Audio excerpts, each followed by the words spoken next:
Call the meeting to order. Roll call, please. Mrs. Collins. Here. Mrs. Dodson. Here. Mr. Hess. Here. Mr. Whelan. Here. Mr. Dinkins. Here. If we would all stand, say the pledge to the flag. I pledge allegiance to the flag of the United States of America and to the republic for which it stands, one nation, under God, indivisible, with liberty and justice for all.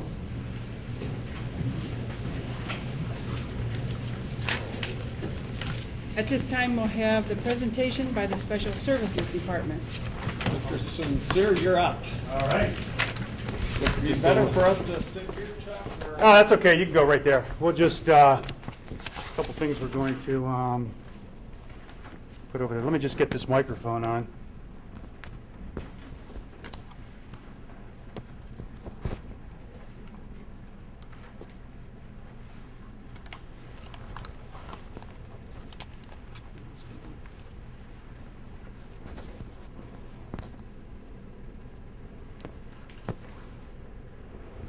All right. Welcome. Thank you. I want to thank the school board and the superintendent for having me here tonight to talk about special services. My name is Chuck Sincere, Director of Special Services.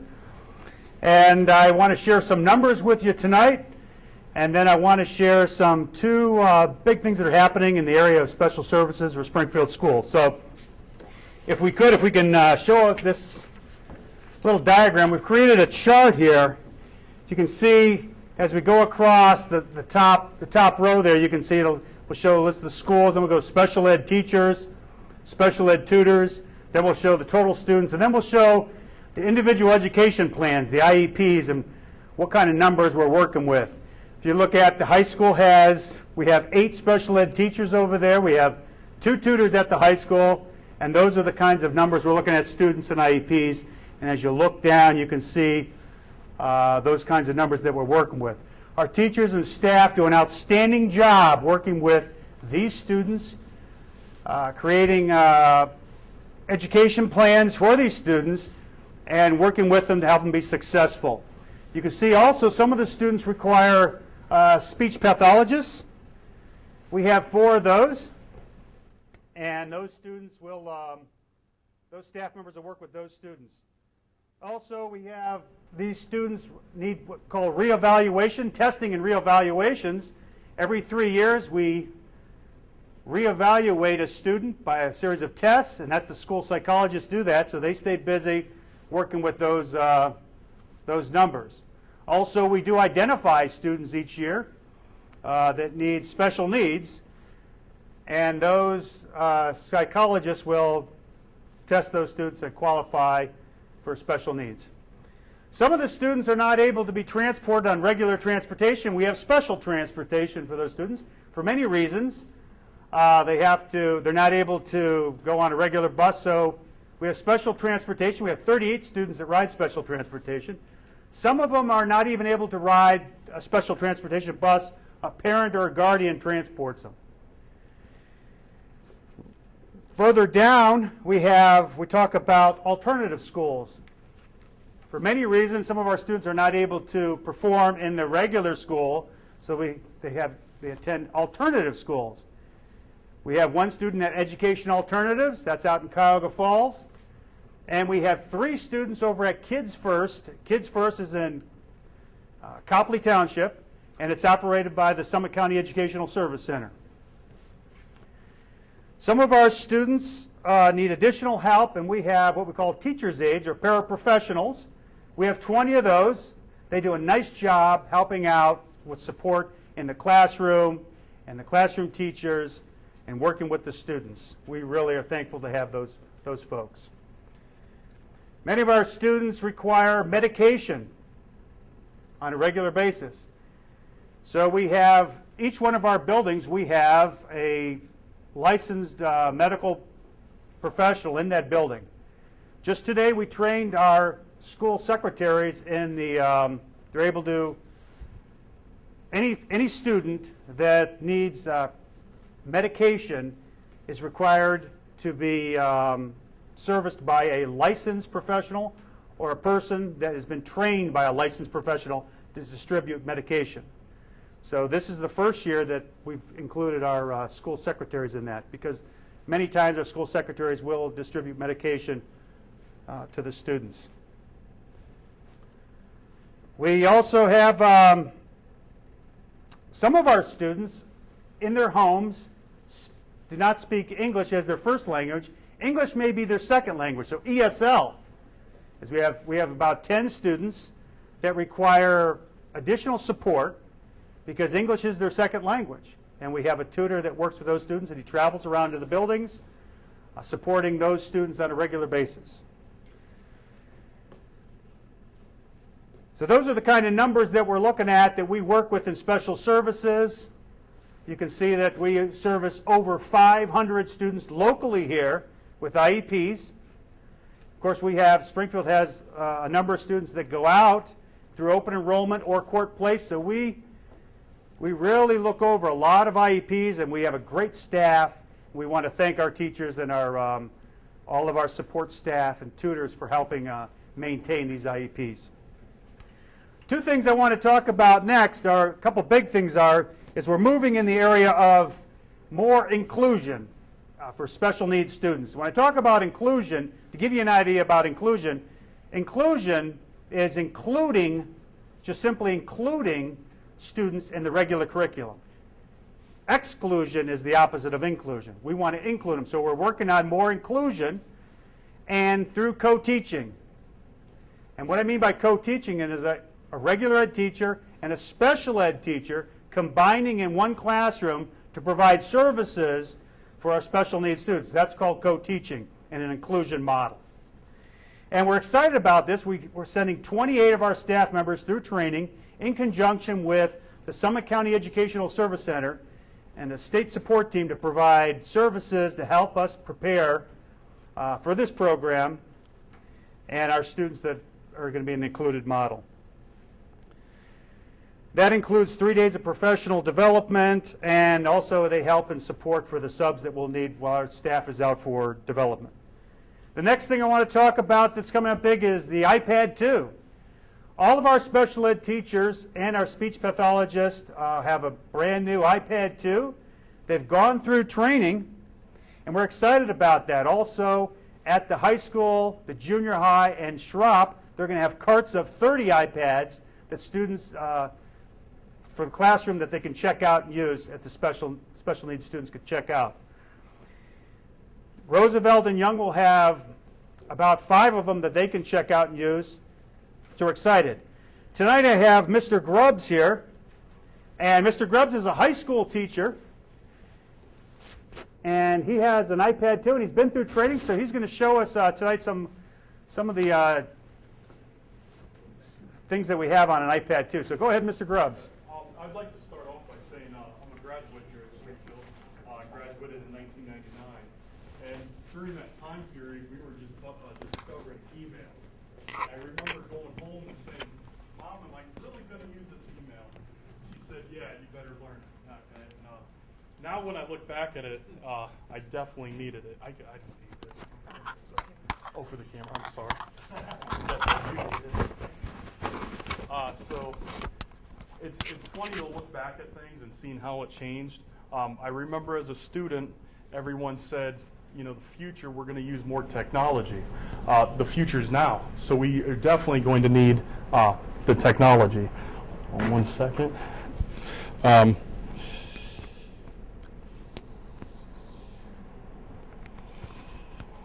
There we go. All right. So the technology, we had a wonderful experience. I was out at Case Western learning about the iPad 2, learning about how we can use this and incorporate it into the classroom. I was blown away by it, and I know I'm on a short time period. I could go on for years about telling you guys how this is going to be an awesome tool in the classroom.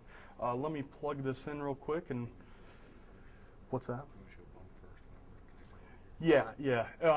Okay, if we look up there, there's a bump application, and I was blown away by this. If we're going to be team teaching, some of the teachers are going to need to be on the same page. With this application, we can share information just like that real quickly. For example, if we load this We have the capacity of taking pictures of our students' homework, taking information from the web, loading it up on this application, and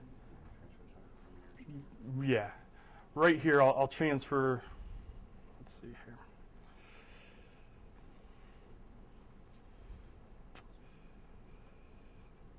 Okay. Close.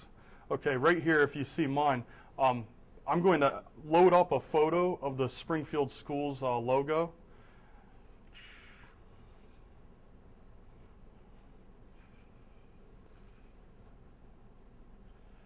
And if Dustin was a co-teacher,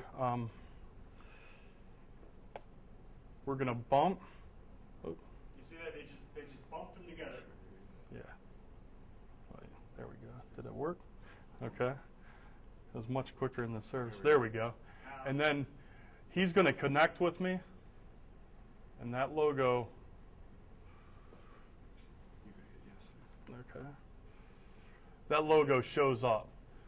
It's really impressive. Again, I can take a picture of someone's homework, and if the other teacher's working with them, we take a picture, I bump, then that teacher can go off to another room, wherever in the school, to work with that student.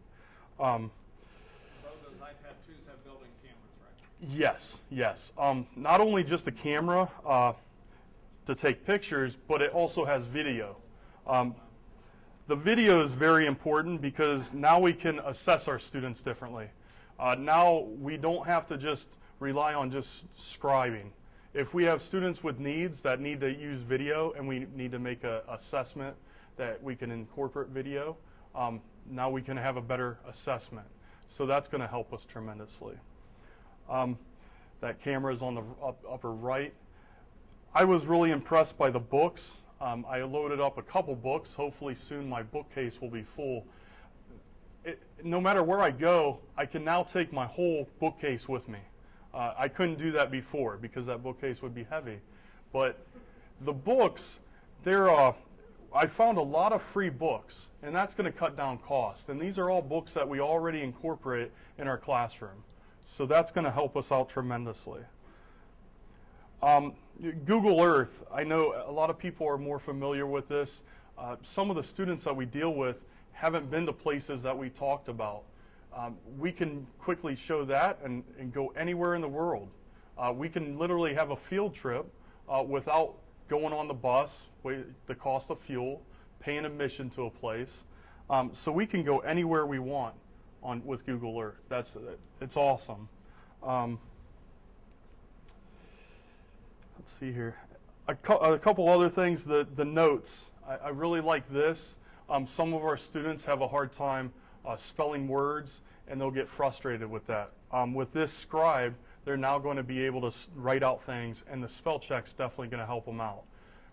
Sometimes not in all the classrooms. We have desktops at all the areas, but with this, it's really light. We can carry it anywhere, and we'll have that technology. So it's an awesome tool. I'm looking forward to it. So. Mr. Grubbs, thank you. Thank you for that. Also, each one of the special ed teachers is going to have a projector like this in the classroom. So just what you saw demonstrated here by Mr. Grubbs are the types of things that we're going to incorporate technology into our teaching strategies. Thank you. Oh, question? Yes. Oh, yeah. That's fantastic. I'm curious. I saw a couple of newspapers on your page. Do we incorporate anything from newspapers into our curriculum? Without a doubt. I think the newspapers definitely real-life topics. For example, one of the lesson plans that I was working on incorporated a game called SimCity. And we basically build up our own city. I'm sorry. We basically built up our own city. We worked on budgeting. We worked on life skill problems that could arise from that. And then we tied it, we had a disaster in one of the cities. We tied it with what was going on with London, what's going on with London right now with the writing. So I was able to go to the New York Times and quickly, very quickly open up that article, and then we can incorporate and talk about what's going on in the world with that. It's really awesome. I think that's great. I know as a kid I started reading the paper with my dad at a young age, and I really credit that with being very helpful to me learning and growing. Just, I think reading the paper is a great way as a kid to Right. learn. And to know what's going on around you. I totally agree. Mr. Dinkins. Yes, question, are the iPads just for special needs kids, or is it every kid in our district's gonna be able to check them out? The ones that we're talking about tonight are for the special needs students, but there are, Dustin, I believe, there's iPads. We also have several other parts iPads that are available to the general students everywhere, so. In all the schools? Right now, we have those at the high school in Spring Hill. We don't, They don't check them out. no, it's not checked Right, out state. right, but I mean, just in their We classrooms have and stuff. parts available within the schools that those buildings. About how many do we have? iPads total in the district right now, we probably have around 250.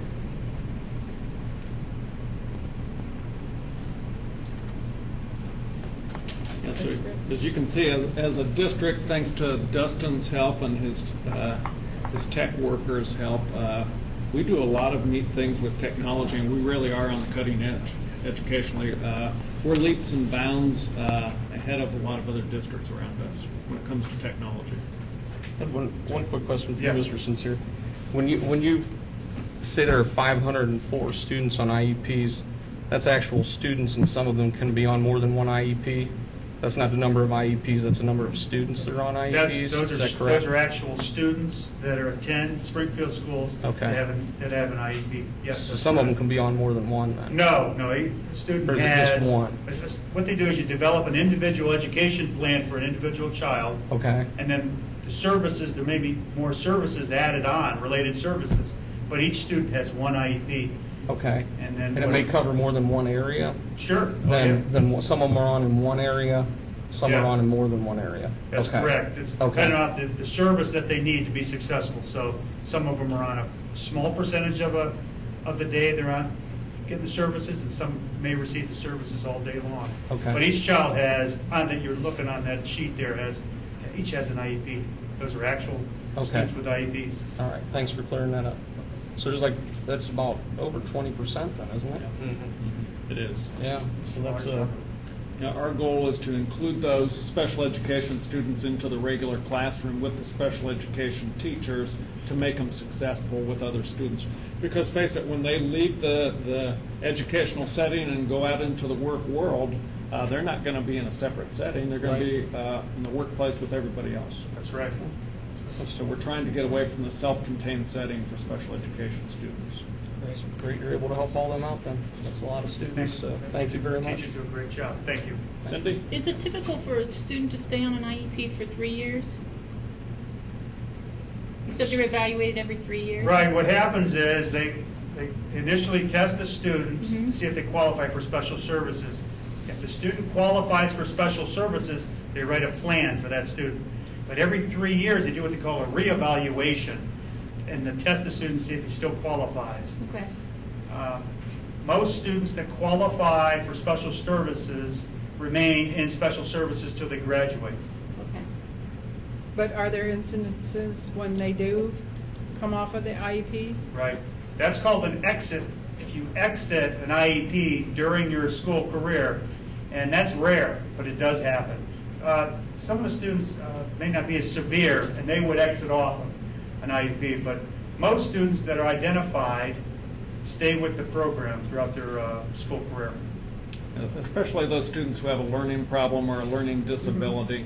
You may see an exit off an IEP of a student more frequently who maybe has a speech problem, or they're getting physical therapy or occupational therapy services. Just a couple quick questions, Chuck. When looking at the number of teachers, the students in the different schools, it looked like for the most part we had about one teacher to 80 to 90 students, just roughly looking at the averages. And I noticed at Roosevelt it looked like there was about one for every 150. I just wondered if that Well, was enough. yeah, that's what happens is we put the teachers with the need. Now what happens, we're going to identify maybe around 10 or more students at the elementary level for special needs. So what happens is as they move out, that number goes down, but we then identify students that may need special services, so then the number goes back up. So if we check back at these numbers at the end of the school year, you'll see those elementary numbers will go up each one of them will go up, because that's where you identify them about that level. So is there enough coverage at Roosevelt, though, with about one teacher per 150 students? Well, in the special needs, they have caps of how many kids can be in a program. So we have enough room. We've anticipated that new group of students coming in, so we have the room for those students. Okay, so we're okay at Roosevelt. Yeah, we're good. We're good. And then just real quick with English as second language students. Right. I know we had done some experimenting with Rosetta Stone to see if that was helpful. I was just kind of curious how that worked out, and I'm very interested in Rosetta Stone and even trying to expand foreign language offerings by utilizing that software, and I'm just kind of curious how that worked. Well, we've used that in the past, but we have a tutor that works with these students one-on-one directly, and I can't really comment on exactly the importance of Rosetta Stone, but I know that we've used that in the past. Okay. Thanks. We can find that out. I'm going to find that out, and I'll get back. Yeah, just be curious how effective it was. Okay. Okay, I think. We had we graduated last year, it was brand new from China, and we actually set it up to where he used it over the summer, and so we do have it available for people that want additional to the ESL, and we actually have licenses, and it kind of, Mr. Ross kind of decides at what level if we use it, but it isn't used with every student, but those that, especially more independent, wouldn't you say, that want to get more. So we do have purchase licenses for multiple age levels that we can incorporate whenever it fits. Have you found, Ann, with those students that it's been helpful?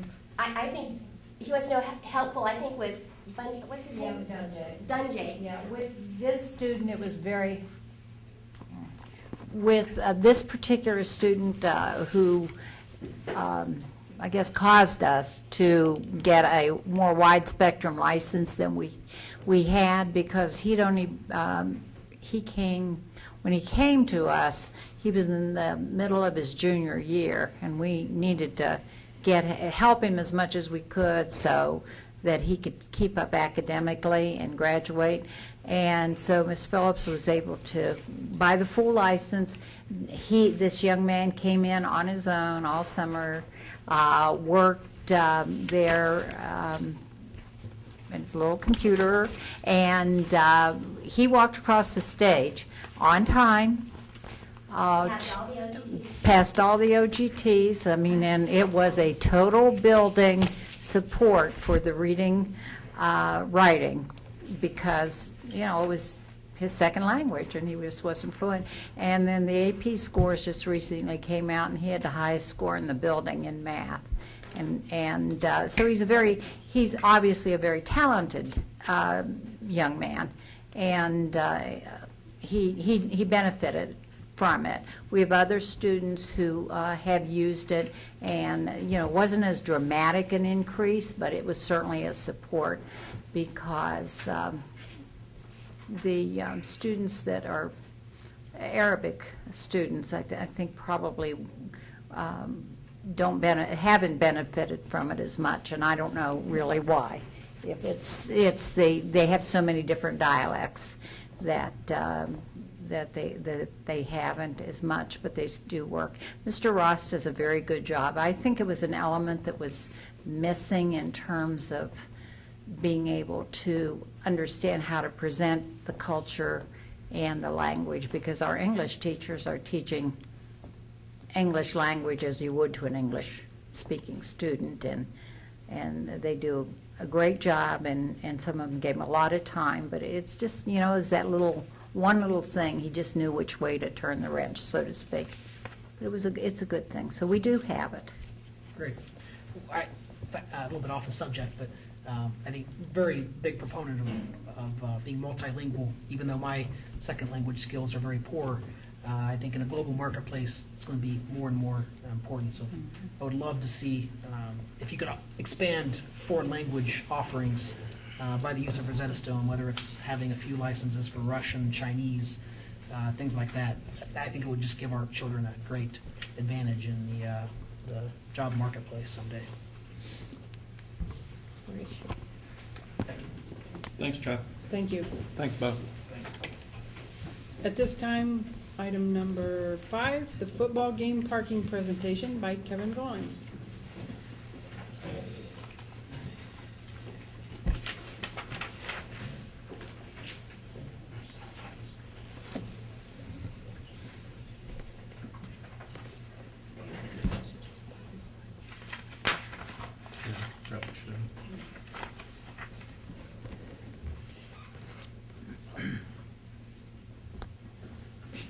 Good evening. I'm going to go ahead and just kind of hand this out before I get started. This is just a letter that I've drafted that kind of gives you a little more detailed overview of what I'm going to speak on this evening. As far as, and I'll have plenty available in the back for anybody in attendance that would like to look at it as they leave. As far as parking at our home events for our football games this fall, obviously we are limited in space to accommodate all of our spectators, and due to the construction and building for the future, because of that, there's no way that we will be able to provide parking for everybody in attendance.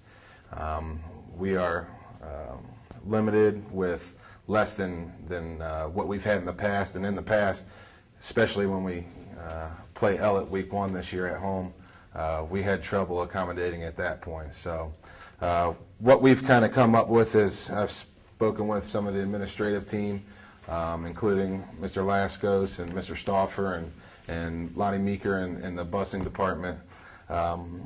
We think that it's going to be best that we let the public know now that there will be no on-site parking for home football games while we go through this process, at least for this fall. After we go through this fall, we can reevaluate for the next year if that's something we think we need to do.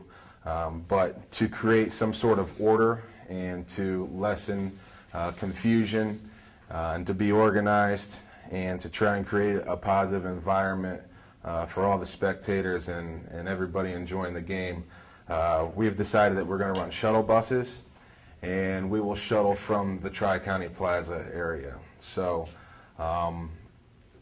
with that being said, basically what will take place is we want to get everybody to or encourage everybody that's going to attend the game to maybe show up a little bit early. We don't know how the process is going to go, especially when we get into our first week. We're going to try and make this effective this Friday for our Mogadore scrimmage. The original plan, we thought, let's just go through the scrimmage. You know, when we fill up this lot, we'll fill it up, and then we'll send people down to Tri-County Plaza. But if we think we start it now, and that's not what we're going to do in the future, we're going to create a lot of problems come August 26th when we get into the regular season. So starting this Friday, August 19th, we're going to ask all individuals coming to the scrimmage, and from here on out, start at Tri-County Plaza. What we'll do is we'll have a loading and an unloading zone, which will be visible by signage that's going to be provided through the maintenance department or the busing department. I've spoken with both on this process, and we're going to have a total of, depending on this Friday, there won't be as many buses because of the scrimmage. I don't anticipate so much attendance, but we'll have nonstop buses going, loading and loading from Tri-County Plaza to the high school and back. Therefore, anybody that is attending the game, they will be able to leave or stay at their own leisure or their desired time. If they have something that they need to get to, you know, they want to start early or come late, they should have the opportunity to get into the game or go back to their car.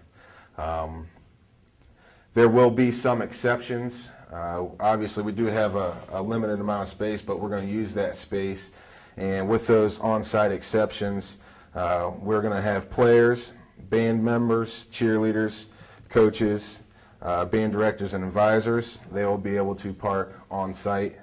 We'll have Springfield High School students, and the way we're going to organize the students is they receive a student parking permit, you know, when they start the beginning of the school year. They'll have to show that parking permit to the individual that is going to allow cars to enter into the back parking lot here at the front of the parking lot where the barricade, the concrete walls are. They're going to have that permit visible to get back and park. We'll have Springfield Local School District Administration and board members will be able to park on site. We will have staff members be able to park on site, and with staff members, they will receive a permit through the athletic department. We're not going to just hand out a permit to everybody on staff in the entire district. Basically, what's going to happen is if an individual knows that they want to attend the game that week and they are part of the Springfield Local School District staff, they can contact the athletic department and we will issue them a pass, and we will also ask that they return that pass if they are not going to be using it for the next home game. I think this will limit passes being passed on to other people, and will definitely guarantee that we have the space provided that we need for those that need to be at the game.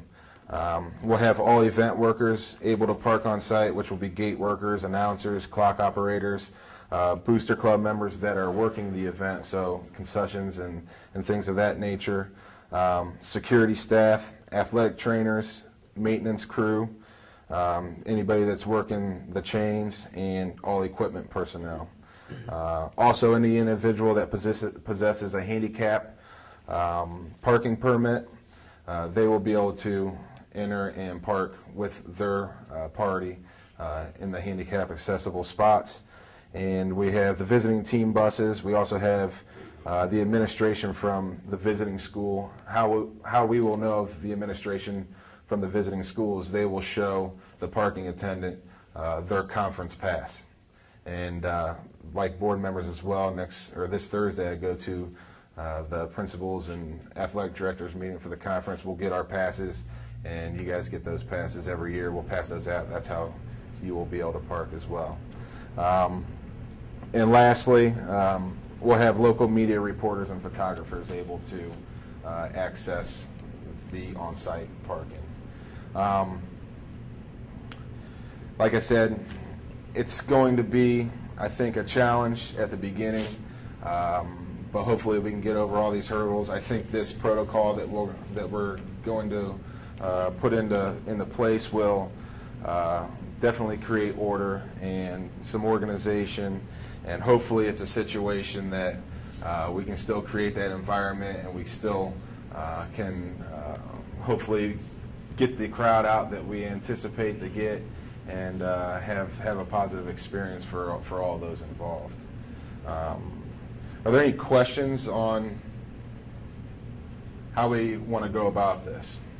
Go ahead. Can you talk about if we want to come early, or if they want to come early? What time do you think that the shuttle buses will start? Well, with a 7 o'clock start, I've kind of looked at coming early, making sure that you get to where you want to get on time. I think we probably start the shuttle buses around 5:30, just to be safe. There are a lot of people that like to show up and view warm-ups, a lot of parents that want to watch their kid get warmed up, and you have a lot of band members that help, and you know, it's a situation where they take photos of their child down on the field and things of that nature. So I think if we start at 5:30, we'll be given plenty of time to make sure that they're punctual for getting here when they'd like, one, and two, you know, being able to be here for kickoff if they come a little bit later.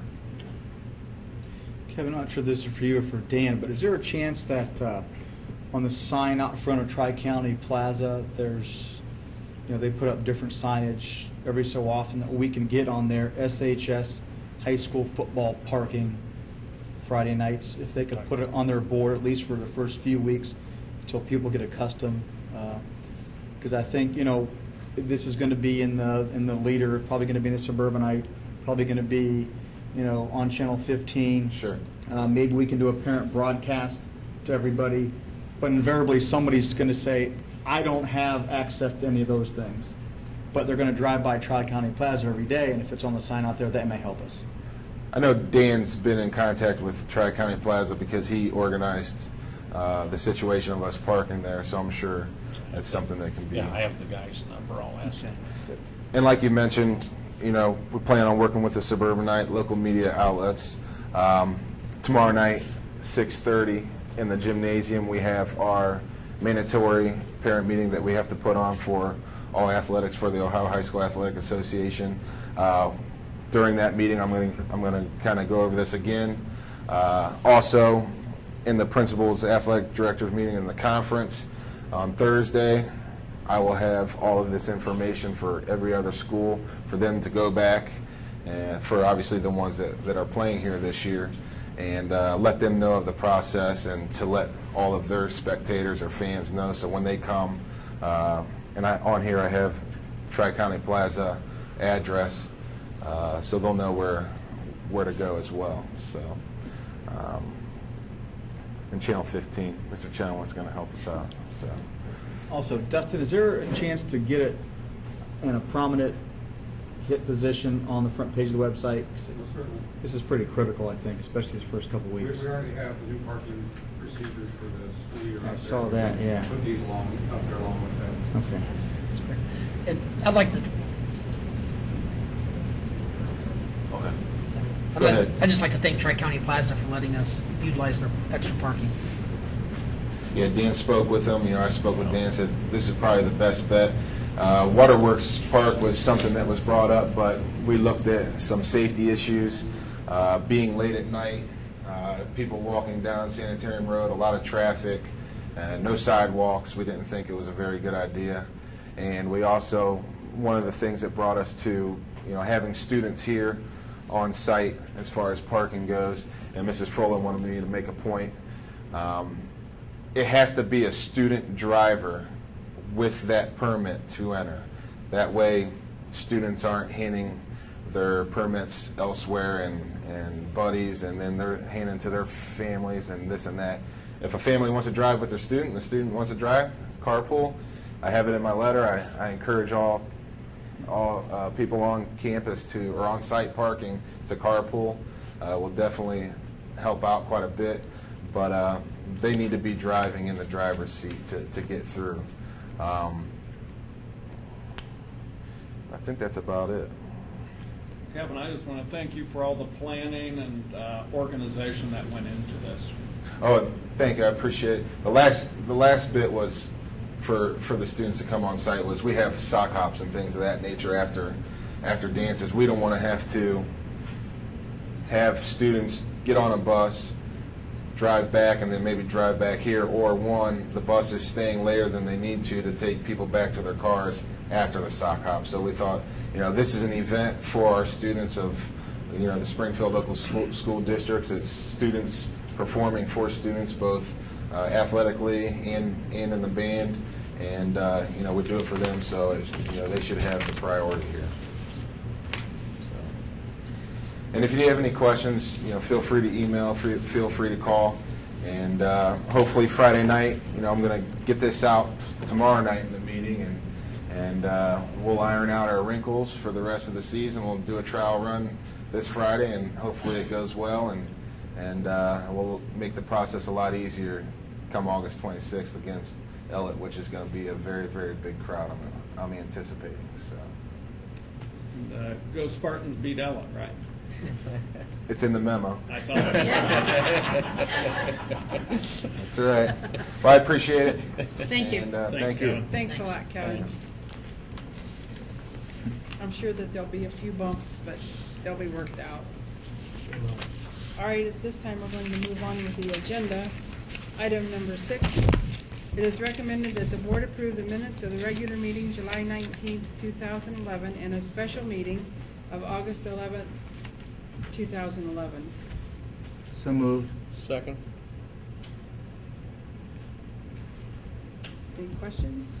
Roll call, please. Mrs. Collins? Yes. Mrs. Dodson? Yes. Mr. Jenkins? Yes. Mr. Hess? Yes. Mr. Wheeler? Yes. At this time, we have citizens' comments on agenda items. All right, seeing none, we'll move on to item number 8, payment of bills. It is recommended that the board approve payment of bills for the month of July pending audit as in Exhibit 2. So moved. Second?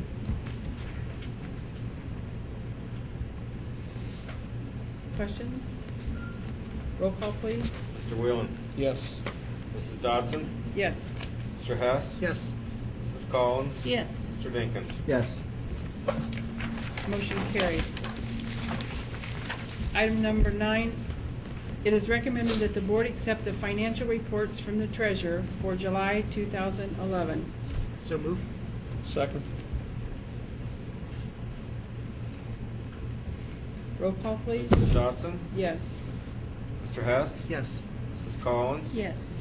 Mr. Dinkins. Yes. Mr. Whelan. Yes. Motion carried. Item number 10, personnel.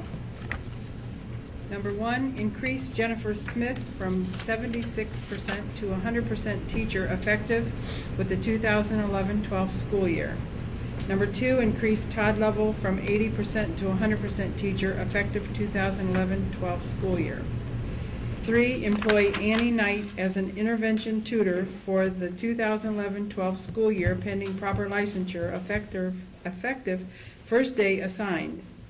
Number 4, approve Cody Riblett and Tyler Pennington as co-JV golf coaches at 5.5% each for the 2011-12 school year pending proper licensure.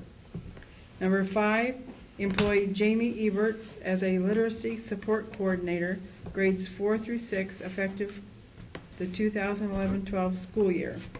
Number 6, employ Lisa Villers as an intervention tutor for the 2011-12 school year pending proper licensure, effective first days assigned. It is recommended that the board accept and approve the above listed personnel items. So moved. Second?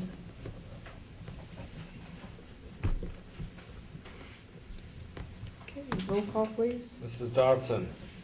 I'm going to abstain. Mr. Hess. Yes. Mr. Dinkins. Yes. Mrs. Collins. Yes. Mr. Whelan. Yes. Is there an addendum? Yeah, we have an addendum also on personnel. Put this in the front.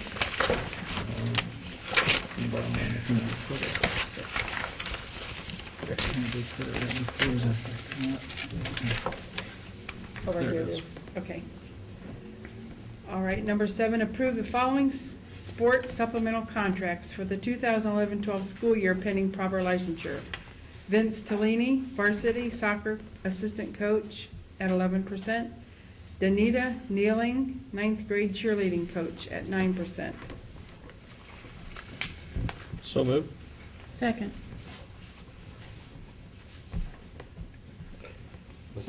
Mrs. Dodson. Yes. Mr. Hess. Yes. Mr. Whelan. Yes. Mrs. Collins. Yes. Mr. Dinkins. Yes. Motion carried. All right, we'll come back to the other one. Item number 11, approval of new and revised policies and guidelines. And we have received copies of these. Policies number 5330, use of medications. It's been revised. Number 6530, payment of accrued unused vacation leave. That's new. And policy 82110, school calendar, has been revised. And the guideline is, Yeah, that guideline is simply a job description that we needed to update for school counselors. And the major change in that is who the counselor reports to, and they report to the building principal, not the director of special services. that would be 14000KK, and it's a school counselor revised. Could I have a motion, please? So move. Second. Mrs. Collins. Yes. Mr. Whelan. Yes. Mr. Hess. Yes. Mr. Dinkins. Yes. Mrs. Dodson. Yes, motion carried. Item number 12, it is necessary to appoint a delegate and alternate to the OSBA annual business meeting in Columbus, November 2011. Does someone want to be the delegate? I cannot attend this year. You can't go? I cannot attend either due to a family issue. Okay. We're just going down the line, is this Yep. it? Is this a short straw? I'm No, when is it, I guess? Is it a daytime thing? I mean, you have to figure out about work and stuff. Monday. I think it's the 16th, Yeah. but I'm not Bobby, sure. it is For- the 14th, 15th, and 16th of November. Oh, boy. I'd have to check with work. Glenn? Would you? I guess I will. Okay. Yeah, I do, I mean, I plan on going. Okay. So I guess I will be the delegate. Okay. Thank you. And the alternate could be, just in case, I mean, we have to have something Yeah, to we send have to to have an, OSBA. we have to have an, And remember, you could go down to the business meeting and come back. The business meeting's only on Monday. yeah. Okay. Do we have an alternate? Could we get an alternate? Yeah, I think. It's on nine. Sure. Okay, Bobby? Thank you both for doing that. It's a real experience too, somewhat. An experience that everyone should, you know. If you're gonna go down, try to go down for more than just the business meeting. That's the, Yeah. It is very that's interesting. the worst part of the conference, in my opinion. I just hate to trip because it's a shot in the dark if I can even get off work or not. It's the way I work. It's impossible to plan things like that. So There's a lot of insight. I was a delegate last year, so Yeah. there's a lot to see, and like I said, there's a lot of insight to it, so. All right, could I will be the delegate and Bobby is going to be the alternate. Could I have a motion, please? So moved. Second. Okay, roll call?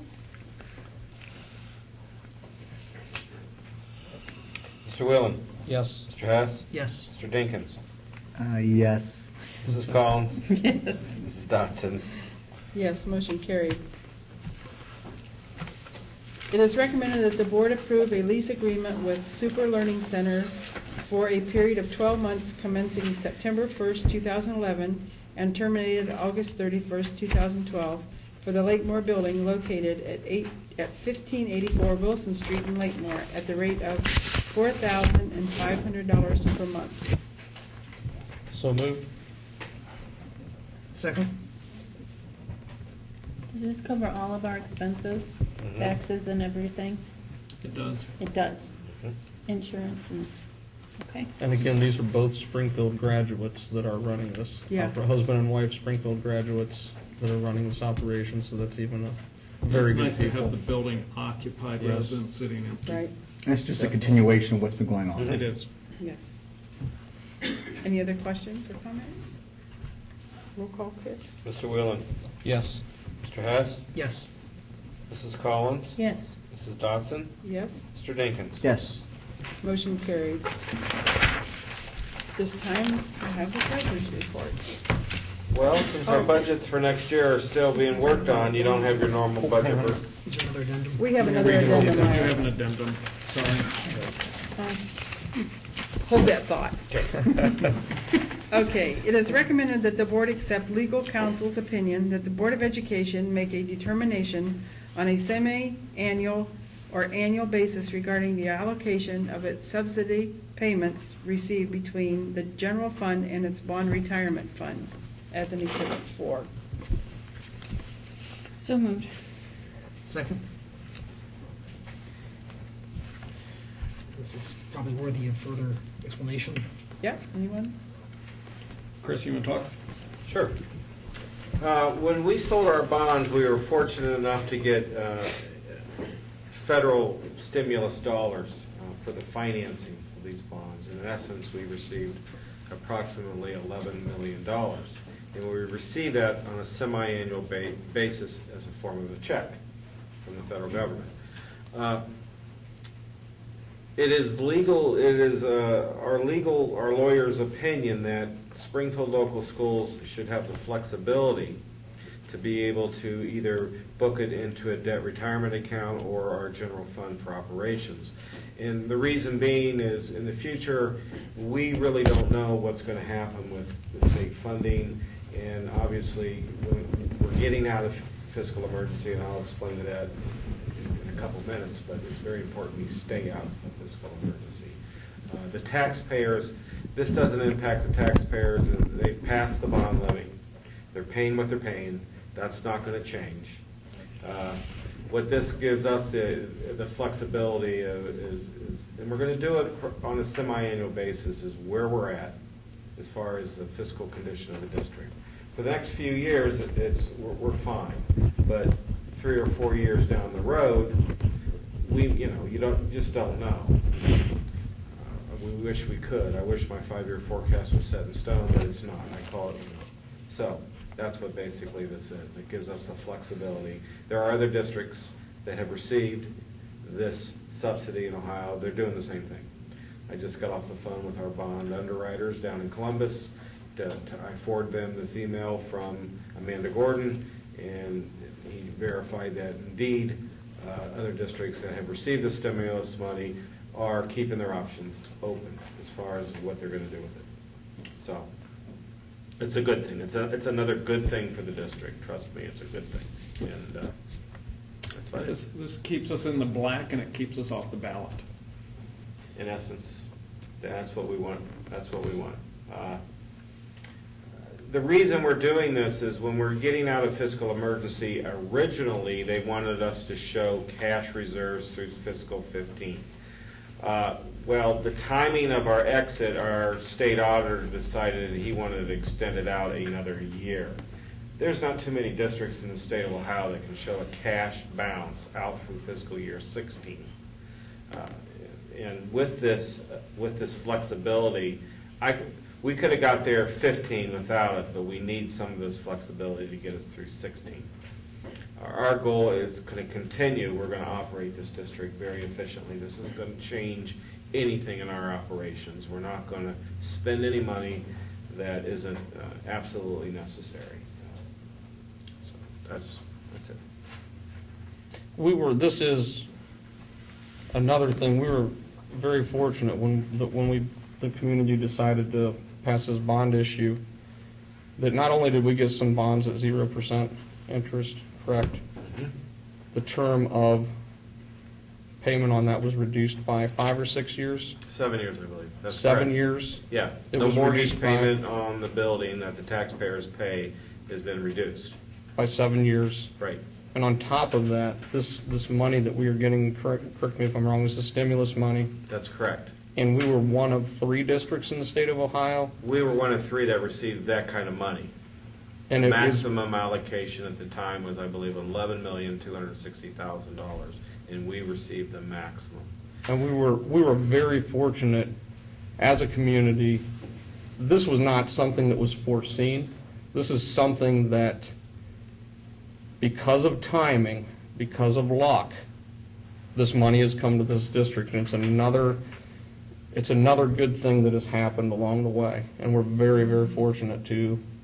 The timing was perfect, and it's nothing but luck. And we had people that were smart enough and knew enough to pursue this and to bring this money into this district for this community, which will be of great help when the state's reducing the funding that school districts are getting. That was one of the problems we ran into a few years ago. The amount of money that was expected to go to districts, the biennium budget came out and it was reduced. So at a time when the state's reducing money that districts are getting, this is something that is going to really, really help this district out. And we're very fortunate that this has happened. Because the bottom line is what we don't want to do, what I don't want to do is we don't want to complete a building project and then ask the taxpayers for an operating levy. That's the plan and that's the goal. And to do that, we have to be very flexible and we have to be very prudent in our spending. Because we just know that the taxpayers of this district have a keen eye on us, and that's the bottom line. That's how we operate. So. And as they should, and I think what's really important is we're putting this in the general fund to save. We're not spending it. No. I kind of look at it as we're saving it for a rainy day. Hopefully that rainy day is several years away, but we are saving it, and we're not spending it. And I'll be very specific on where we expect to be and what's going on with the auditor of the state. We're working closely with the auditors as we speak prepare a 5-year forecast that will exit this district, and we're very close. There's been no surprises. Their numbers and our numbers are very close, so that's a good thing. And we do also understand as a board, when this bond issue passed, it was 55%. So we're scrutinizing everything that goes on, because we understand that it was a 55% vote, and we need to be very, very cautious with what we do and keep an eye on everything. And just like it's our own project, our own home, and, you know, we have to be respectful of that too. So. It's been my pledge for 4 years, and Chris's since he's been here, that we watch every penny that we spend here. Absolutely. We're going to continue to operate efficiently and effectively, and we're going to stay out of fiscal emergency. We're going to get out, and we're going to stay out. And Chris is very transparent about where that money is, as far as in the budget and when it's in the general fund. It isn't buried someplace. We've asked about where it is, and so he comes out and he said, this is where it is, this is how much it is. So we know, as a board, and you as a community will know, that this money is being held, and when it's time to use it, we'll make the decision, a very scrutinized and prudent decision to use it. Yeah, we're creating a specific line on the revenue side for this money. And I think it's very important for the taxpayers to understand that this money basically is going to, if the state continues to operate in the manner it is, this is going to keep us from having an operating levy for years to come, and that's the goal.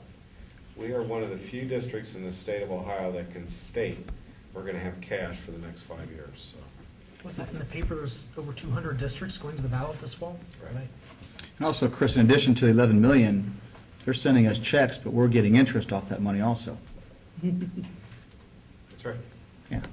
Yeah, well, explain the $11 million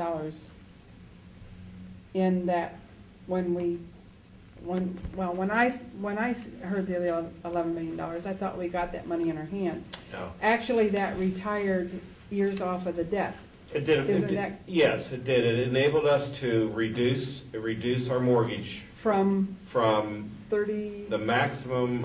35 to 28, I think. Yeah, I'd have to look at that.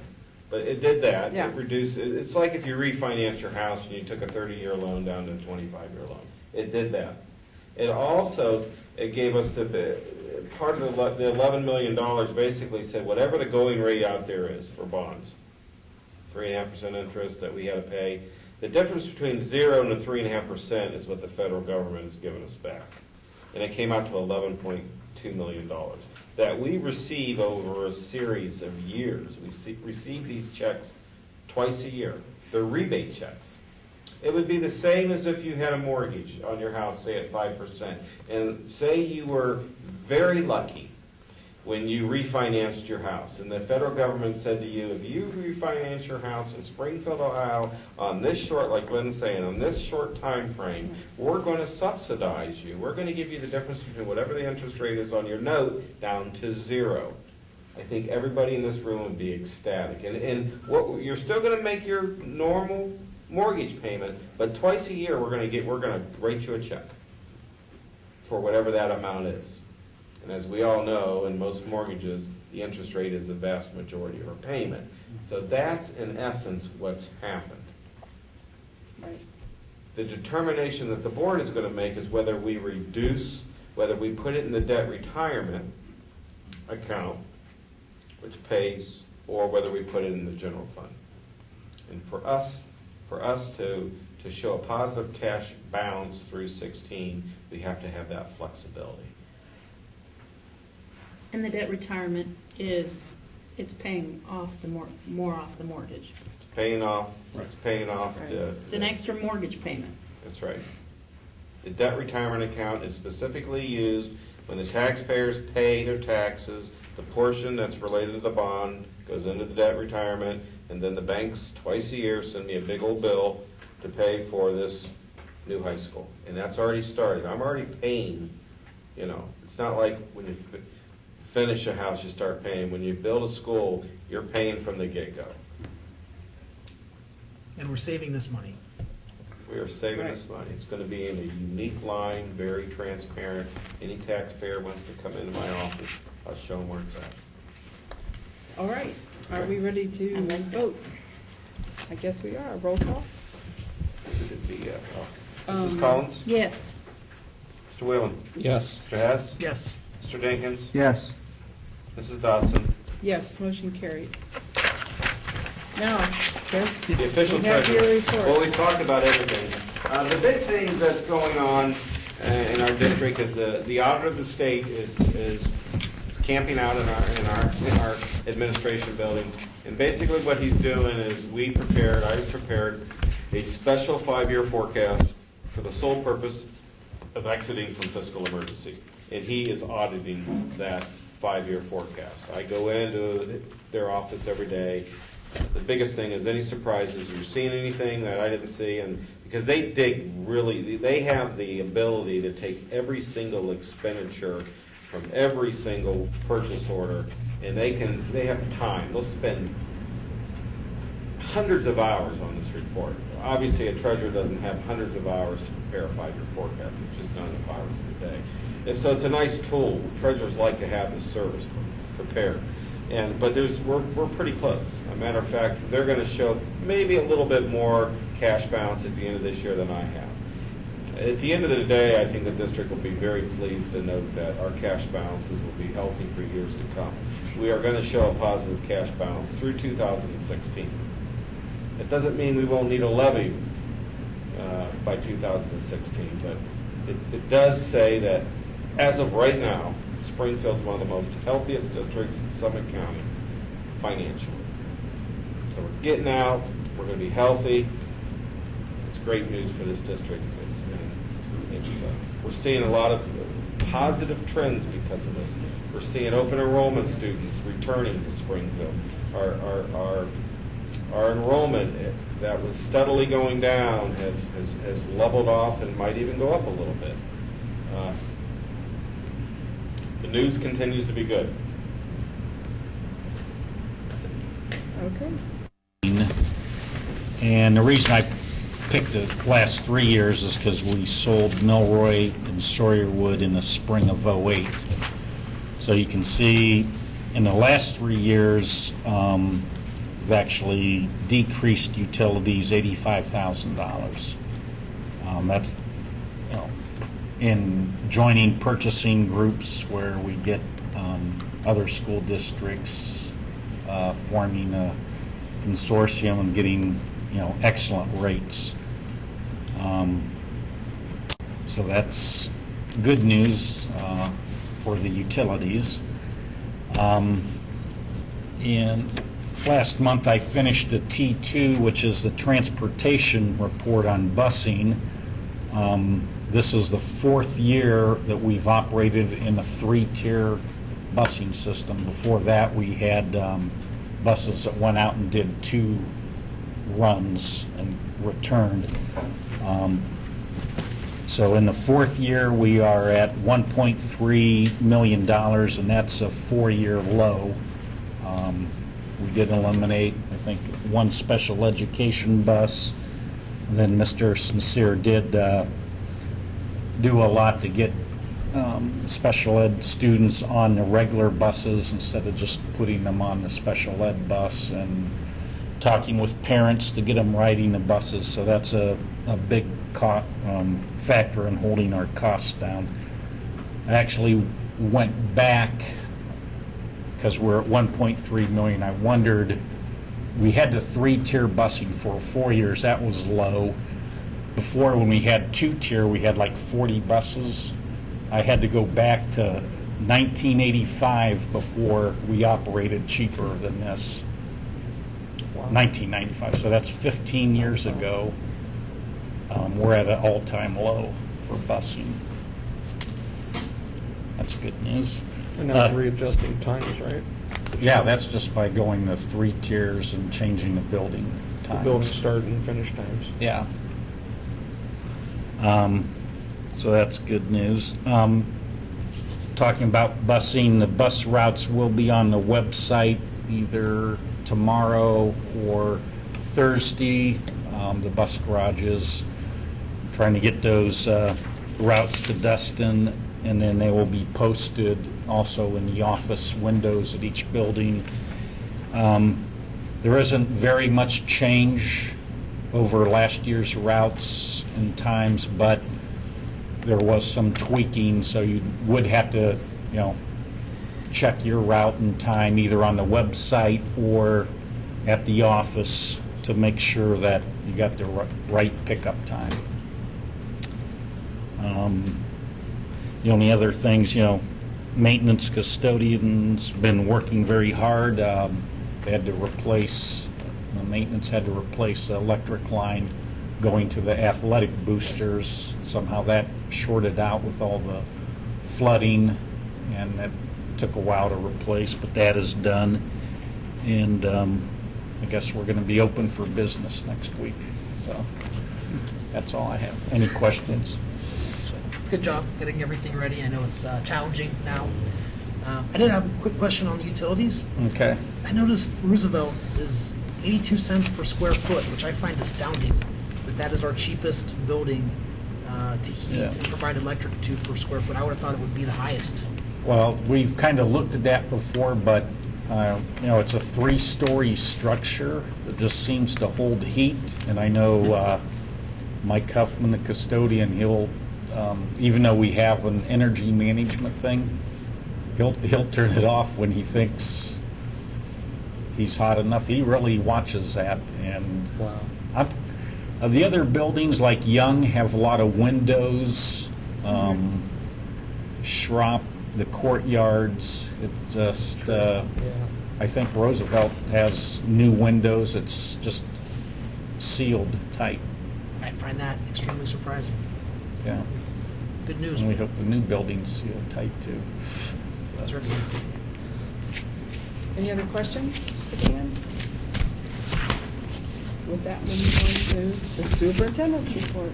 Okay. First day for students is next Wednesday, August the 24th. Ready or not, we're open for business come next Wednesday. We have been very, very busy in the district for the last, I'd say, week and a half. Getting ready, and we'll be ready to go. And I think everybody's excited for a new year. Like Chris said, but things are looking great in this district. You look at the finances. Like I said, we're one of the healthier districts in Summit County. I'm guessing we're one of the healthier districts financially in Northeast Ohio.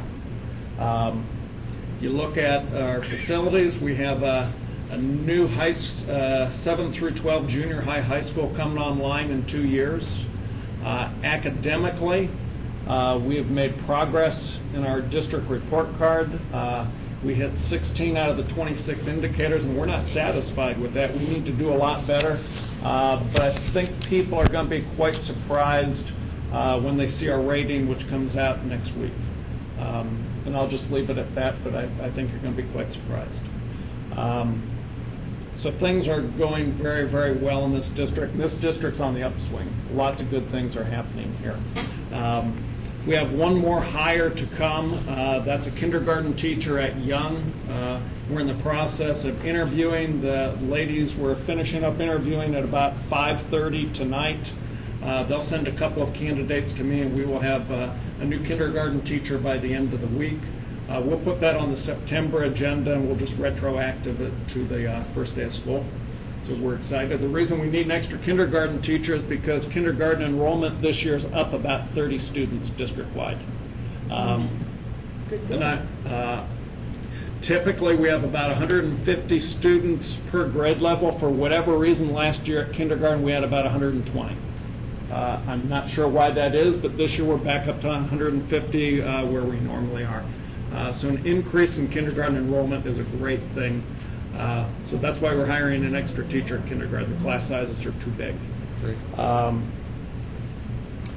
New teacher orientation is this coming Monday. Ann, what time does that start? 8:30. 8:30. Board members, if you'd like to join us for lunch, that's 11:15. If you're available, you're more than welcome to join us. You'll get to meet all the new teachers that we have.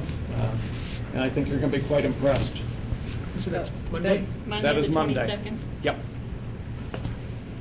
Talking about, going back to construction, the past week and a half has been quite slow with earthwork and site work on construction.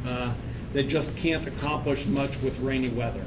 The dirt turns into mud and you can't move it. It's too wet. As far as the demolition goes, the demo's about done. All they're doing at this point, I believe, is cleaning up, hauling debris away, but the demolition is basically finished. The abatement of the central building, that is finished. So everything that they were supposed to get done this summer, they got done, but they are a little bit behind on the earthwork because of the rainy weather. The goal is to have all the earthwork done by, I want to say, beginning to middle of September. We will be opening bids, I want to say it's September the 13th. Yes. Is bid opening.